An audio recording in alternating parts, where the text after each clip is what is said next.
मैं वीडियो को पहले ही बताया था कि इसे कुष्मांड नवमी कहा जाता है। अब इसे कुष्मांड नवमी क्यों बोला जाता है? क्योंकि भगवान विष्णु ने कुष्मांडक नामक दैत्य को इस दिन मारा था। आंवला नवमी के दिन कुष्मांडक नामक दैत्य को मारा था, इसलिए कुष्मांड नवमी कहते हैं। और आंवला नवमी पर भगवान श्री कृष्ण ने कंस का वध करके 3 वनों की परिक्रमा की थी। आज भी अगर जो लोग जैसे मथुरा वृंदावन है यहाँ से होंगे तो उन्हें जरूर पता होगा, आज भी जो 3 वन है इनकी परिक्रमा करते हैं। संतान प्राप्ति के लिए अगर इस दिन आंवला की पूजा किया जाए तो बिल्कुल ही लंबे समय से आपको संतान प्राप्त नहीं हो रहे, जो माता बहनें संतान प्राप्त करना चाहते हैं उनके लिए ये अच्छा समय है। बिल्कुल ही संतान की प्राप्ति होते निसंदेश में किसी भी प्रकार का संदेह नहीं है। तो आइए आंवला नवमी की सर्वप्रथम कथा जानते हैं, फिर किए जाने वाले उपाय जानेंगे। ऐसा माना जाता है आंवला नवमी की इस कथा को सच्चे मन से श्रवण करने मात्र से व्यक्ति की बीमारी दूर हो जाती है, व्यक्ति को आरोग्य की प्राप्ति होता है, कैसा भी रोग हो रोग मिट जाते हैं। साथ ही साथ इस कथा को ध्यान पूर्वक सुनने से अक्षत पुण्य की प्राप्ति होता है, गोदान के बराबर फल की प्राप्ति होता है। साथ ही साथ व्यक्ति को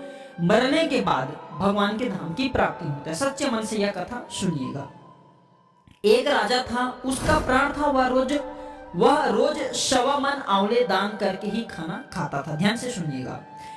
इससे उसका नाम आंवलया राजा पड़ गया। ध्यान से सुनिएगा, उसका नाम आंवलया राजा पड़ गया। एक दिन उसके बेटे बहू ने सोचा कि राजा इतने सारे आंवले रोजाना दान करते हैं तो इस प्रकार तो एक दिन सारा खजाना खाली हो जाएगा। इसलिए बेटे ने राजा से कहा कि उसे इस तरह दान करना बंद करा देना चाहिए। जी हाँ, बड़े ध्यान से सुनिए। इसलिए बेटे ने राजा से कहा कि हे पिताजी, आप बिल्कुल ही ये दान बंद कर दीजिए। बेटे की बात सुनकर के राजा को बहुत दुख हुआ और राजा रानी महल छोड़ करके बियाबान जंगल में जा करके बैठ गए। कथा ध्यान से सुनना है आपको, फिर आपको आंवला नवमी के महत्व समझ में आएंगे।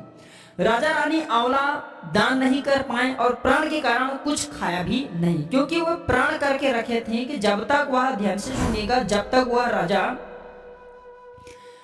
1.25 मन आंवले दान न करे तब तक वह खाना नहीं खाता था। तो प्राण की वजह से वो कुछ खाए पिए नहीं। जब भूखे प्यासे 7 दिन हो गए तब भगवान विष्णु ने सोचा कि यदि मैंने इसका प्राण नहीं रखा और इसका सत नहीं रखा तो विश्वास इस संसार से चला जाएगा। इसलिए भगवान ने जंगल में ही महल, राज्य, बाग बगीचे सब बना दिए और ढेरों आंवले के पेड़ लगा दिए।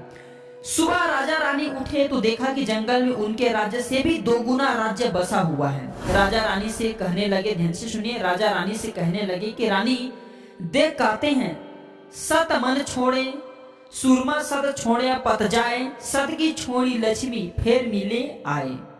आओ नहा धो करके आंवले दान करे और भोजन करे। राजा रानी ने आंवले दान करके खाना खाया और खुशी खुशी जंगल में रहने लगे। उधर आंवला देवता का अपमान करने व माता पिता से बुरा व्यवहार करने कारण बहू बेटी ये दोनों के बुरे दिन आ गए। बहू और जो उनके बेटे उनके बुरे दिन आ गए। राज्य के जो दुश्मन हैं, दुश्मनों ने बिल्कुल ही राज्य छीन लिया। दाने दाने को मोहताज हो गए और काम ढूंढते हुए अपने पिता के राज्य में आ पहुंचे। कथा ध्यान से सुनिएगा। उनके हालत इतने बिगड़े हुए थे कि पिता ने उन्हें बिना पहचाने हुए काम पर रख लिया। बेटे बहू सोच भी नहीं सकते थे कि उनके माता पिता इतने बड़े राज्य के मालिक भी हो सकते हैं। सो उन्होंने भी अपने माता पिता को नहीं पहचाना। एक दिन बहू ने सास के बाल गुत्ते समय उनकी पीठ पर मस्सा देखा। उसे यह सोचकर रोना आने लगा कि ऐसी मस्सा मेरी सास के भी था। हमने ये सोचकर उन्हें आंवले दान करने से रोका था कि हमारा धन नष्ट हो जाएगा। आज वे लोग न जाने कहाँ होंगे।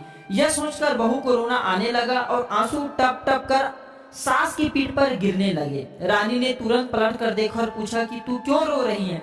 उसने बताया कि आपकी पीठ जैसे मस्सा मेरी सास की पीठ पर थी। ध्यान से सुनिएगा। हमने उन्हें आंवले के दान करने से मना कर दिया था, इसलिए वे घर छोड़कर कहीं चले गए। तब रानी ने उन्हें पहचान लिया, सारा हाल पूछा और अपना हाल बताया। अपने बेटे बहू को समझाया कि दान करने से धन कम नहीं होता बल्कि बढ़ता है। इसलिए मैं कई कथा में बताता हूँ कि दान ATM मशीन की तरह ही होता है। अगर आप जो आज दान करते हैं वह बिल्कुल ही भविष्य में चल करके आपको प्राप्त होता है। बेटे बहू भी अब सुख से राजा रानी के साथ में रहने लगे और ये कहा जाता है कि हे भगवान, जैसे राजा रानी का सत रखा वैसे सबका सत रखना। और ये भी कहा जाता है इस कथा को सच्चे मन से सुनने से परिवार में सुख बढ़ता है। परिवार में सुख बढ़ता है, व्यक्ति को आरोग्यता की प्राप्ति होता है और व्यक्ति को अपने सामर्थ्य अनुसार आंवला नवमी के दिन दान जरूर करना चाहिए, क्योंकि आंवला नवमी के दिन जो भी दान करते हैं वह अक्षय हो जाते हैं, न समाप्त होने वाले हो जाते हैं। तो इसलिए इस दिन अपने सामर्थ्य अनुसार आंवले का दान जरूर करना चाहिए, अन्न का दान करना चाहिए, कंबल का दान करना चाहिए। चलिए मैं आप लोगों को कुछ विशेष करके उपाय बता दूं जो उपाय आपके जीवन में मंगलमय साबित होंगे। तो 108 आंवला किसी गरीब व्यक्ति को इस दिन दान जरूर करना चाहिए। देखिए, अगर 108 आंवला दान करते हैं तो अक्षय नवमी पर आंवले का दान करना बहुत शुभ माना जाता है। ऐसा करने से इंसान की हर मनोकामना पूरी होती है और जीवन में सारे कष्ट दूर होते हैं। धन लाभ होता है, पुत्र लाभ होते हैं, पाप का क्षय होते हैं, अर्थात पाप का नाश होता है। पूर्व समय में अगर आपको अनजानवश बहुत बड़ा आपसे पाप हो गए, आप चाहते हैं कि वह पाप आपके मिट जाए, तो आंवला नवमी के दिन आप जो है भगवान विष्णु जी का ध्यान करते हुए 108 आंवला किसी गरीब व्यक्ति को योग्य ब्राह्मण को दान कर सकते हैं। इससे पाप का शमन होता है, व्यक्ति के जो भी मनोकामना हो वह मनोकामना की पूर्ति होता है। आंवला नवमी के दिन आंवले वृक्ष के नीचे गरीब को भोजन कराना बहुत ही उत्तम माना गया है। जो लोग ये उपाय करते हैं उनके घर में अन्न धन के भंडार कभी खत्म नहीं होते, बिल्कुल ही अछत हो जाते हैं। इसलिए आंवला नवमी के दिन आपने देखा होगा जो लोग थोड़ा बहुत जो लोग पैसे वाले होते हैं, जैसे कि साहू हैं, सेठकार लोग होते हैं, बहुत से जो रिच लोग होते हैं, ऐसे लोग आंवला नवमी के दिन आंवले वृक्ष के नीचे में गरीबों को भोजन कराते हैं। आप गरीब ब्राह्मण को करा सकते हैं, गरीब लोगों को भोजन करा सकते हैं। सामर्थ्य अनुसार हो सके तो छोटी कन्या को भी करा सकते हैं, 6 से 7 छोटी कन्या को करा दीजिए, बहुत उत्तम माना जाता है। आंवला नवमी के दिन घर के आसपास आंवले के पौधा लगाना भी बहुत शुभ माना जाता है। शास्त्रों के अनुसार ऐसा करने से, अगर आप अपने घर के बगीचे में भी आंवले का पौधा लगाते हैं तो ऐसा करने से आपके घर में सर्वप्रथम तो नकारात्मक ऊर्जा घर में प्रवेश नहीं करती। दूसरी बात, ये पौधा लगाने से माँ लक्ष्मी घर में वास करती है, इससे घर में सुख समृद्धि बनी रहती है। और माना जाता है कि घर के आसपास आंवले का पौधा लगा होने से किसी का जो बुरी नजर है परिवार पर नहीं लगता, क्योंकि यह पौधा सारी नकारात्मक ऊर्जा को अपने अंदर में खींच लेता है, क्योंकि भगवान विष्णु जी की स्वरूप है। नकारात्मक ऊर्जा का मतलब है कि जितने भी निशाचर शक्ति होती है, नुकसान करने वाली शक्ति होती है, ये सबका शमन करने वाला भगवान विष्णु जी कहे गए हैं। तो नकारात्मक शक्ति को नाश करने वाला कौन है? आंवले के पेड़। आंवले के पेड़ भगवान विष्णु जी के स्वरूप कहे गए हैं। लोकप्रिय मान्यता के अनुसार कार्तिक महीने के दौरान आंवले के वृक्ष पर देवता और ऋषि ये दोनों निवास करते हैं भगवान विष्णु के साथ साथ। तो इसलिए इस अवधि में आंवला की पूजा करना पापों का नाश और मनोकामना पूरी करने वाला कहे गए हैं।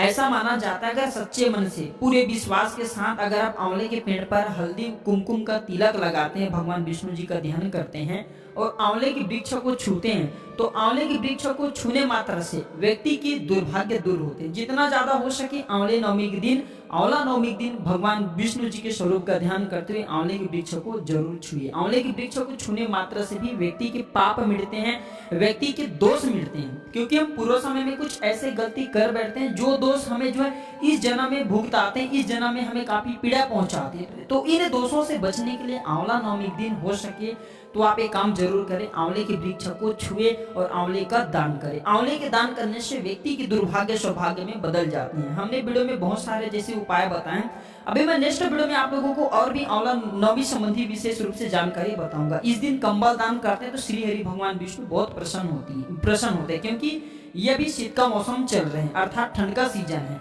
और आप किसी गरीब को, बेसहारे को, जिनके लिए आप जो है ठंड से उन्हें बचने के लिए जैसे कि कंबल दान करते हैं तो भगवान बहुत प्रसन्न होते हैं। आपने दूसरे के दुख हरे तो भगवान आपके भी दुख हरते हैं। सामर्थ्य अनुसार उपाय जरूर करिएगा। आज की जानकारी पर समाप्त करता हूँ। दर्शकों, वीडियो को लाइक कर चैनल को सब्सक्राइब जरूर कर लेना और इस वीडियो को आगे जरूर शेयर कर देना। हो सकता है आपके द्वारा शेयर किए गए वीडियो किसी के लिए अमृत जैसा हो जाए, किसी के लिए वरदान साबित हो जाए। वीडियो देखने के लिए धन्यवाद। नमस्कार।